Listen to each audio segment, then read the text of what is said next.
की हार हुई है। 1.5 लाख से ज्यादा वोटों से पीएम नरेंद्र मोदी वाराणसी की सीट जीत गए हैं। अहम जानकारी इस वक्त आप तक पहुंचा रहे हैं। वाराणसी की सीट जहां जराए शुरुआती दौर में बढ़त बनाए थे, कांग्रेस की बड़ी उम्मीदें यहां से जग गई थी कि टफ मुकाबला दिया। हालांकि अजय ने अपनी हार भी तस्लीम कर ली है, मीडिया के सामने आए और उन्होंने आवाम का शुक्रिया अदा किया कि एक टफ फाइट यहां पर देखने को मिली है, लेकिन पीएम ने यहां अपनी सीट जीत ली है। फिर बरकरार पीएम मोदी वाराणसी की सीट से दिखेंगे।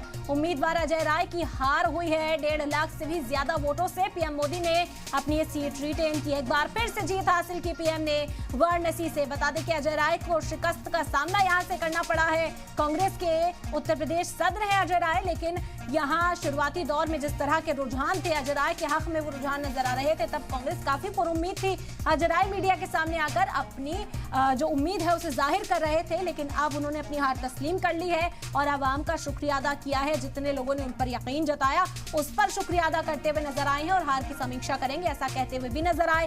पीएम नरेंद्र मोदी ने वाराणसी की सीट जीत ली है। बड़ी खबर इस वक्त की आप तक पहुंचा रहे हैं।